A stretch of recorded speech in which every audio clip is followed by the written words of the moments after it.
मोदी जी इस देश के प्रधानमंत्री हैं, गुजरात के भी प्रधानमंत्री और बिहार के भी प्रधानमंत्री। मोदी जी जब गुजरात जाते हैं, मोदी जी बताते हैं कि 75 साल का जब गुजरात होगा तो गुजरात कैसा दिखेगा, वहां कितने उद्योग होंगे, वहां के कृषक कितने धनी होंगे, वहां कितने तरह का यूनिवर्सिटी होगा, वहां कितना बड़ा सौर ऊर्जा का केंद्र होगा। गुजरात विश्व का सबसे बेहतर राज्य बन जाएगा, वहां बुलेट ट्रेन चलेगी, वहां गिफ्ट सिटी बनेगा। ये मोदी जी के शब्द हैं। वही मोदी जी जब बिहार आधार है कि हम बिहारियों की इतनी चिंता करते हैं कि लोग यहाँ उसना चावल खाना पसंद करता है तो हम 4 किलो उसना चावल दिलवा रहे हैं। मेरे भाई, आप प्रबुद्ध लोग हैं, गलती मोदी जी का नहीं है, मोदी वही हैं, लेकिन गुजरात में वो विकास की बात कर रहे हैं और बिहार में जात और भात की बात कर रहे हैं, क्योंकि उनको मालूम है कि बिहार के आदमी को यही चाहिए। मोदी जी आए, सहरसा में घोषणा की अभी इस चुनाव में कि एक नया वंदे भारत ट्रेन चलेगा, जिससे बिहार के श्रमिक परिवारों को बॉम्बे में, गुजरात में जाकर काम करने में सुविधा होगी। भक्त लोग कह रहे, देखे मोदी जी कितना विकास कर रहे हैं, नया वंदे भारत दिए हैं। अरे भाई, आपके अकल पर पत्थर पड़ गया है। मोदी ये कह रहे हैं कि सहरसा से, मधेपुरा से, पटना से, मधुबनी से, दरभंगा से ट्रेन चलेगी ताकि आपके बच्चे गुजरात में, महाराष्ट्र में जाकर मजदूरी करें और फैक्ट्री वहां लगेगा, और आप और हम ताली बजा रहे हैं कि मोदी कितना विकास कर रहे हैं।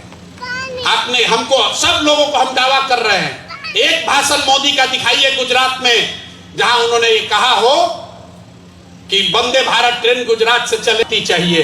मोदी के नाम पर लोग वोट दिए जा रहे हैं। अब सम्राट चौधरी आ गए तो मुंह लुका के कहता है, क्या करे, हम नहीं न दिए थे।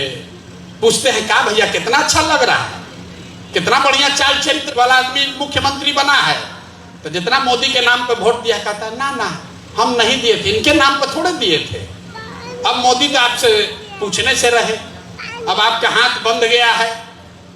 7वां फेल सम्राट चौधरी आपका नेता है, 7वां फेल है, ये गुनाह नहीं है। गुनाह ये है कि 7वां फेल होने के बाद भी फर्जी डिग्री लगाया है कि हम कहते हैं कि आप जंगल राज के विरोध में वोट दिए हैं।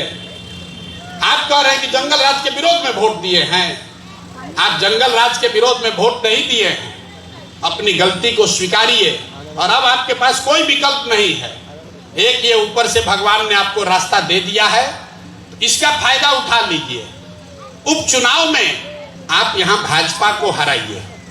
उससे क्या होगा, मोदी ने आपकी बात नहीं सुनी, ना आपसे उन्होंने राय विचार किया, ना आगे करेंगे। आप भाजपा का सरकार चाहते थे, एनडीए का सरकार चाहते थे, वो यहां बना है, अगले 4 साल रहेगा। लेकिन अगर बांकीपुर की जनता ने भाजपा को यहां हरा दिया तो मोदी जी को यहां से लेकर दिल्ली तक आपकी इस भावना की जानकारी होगी कि आपका वोट लेकर जिस व्यक्ति को उन्होंने मुख्यमंत्री बनाया है वो आपको स्वीकार्य नहीं है। अगर ये खबर मोदी जी को भेजना है तो मेरे भाई, एक बार भाजपा को हराइए, और नहीं हराइएगा तो कोई भरत भूषण तिवारी अगर गोली मार दिया गया, उस दोष के भागी आप भी हैं। अगर किसी नीट की छात्रा के साथ रेप हुआ, उसकी हत्या कर दी गई, तो उस क्राइम का हिस्सा आप भी हैं, क्योंकि आपके वोट से ही सरकार बनी है। तो मेरे भाई, आपके पास ये अवसर है, एक बार मोदी जी को ये खबर दीजिए कि आप उनके इस निर्णय का समर्थन नहीं करते हैं। आपके पास दूसरा कोई उपाय नहीं है।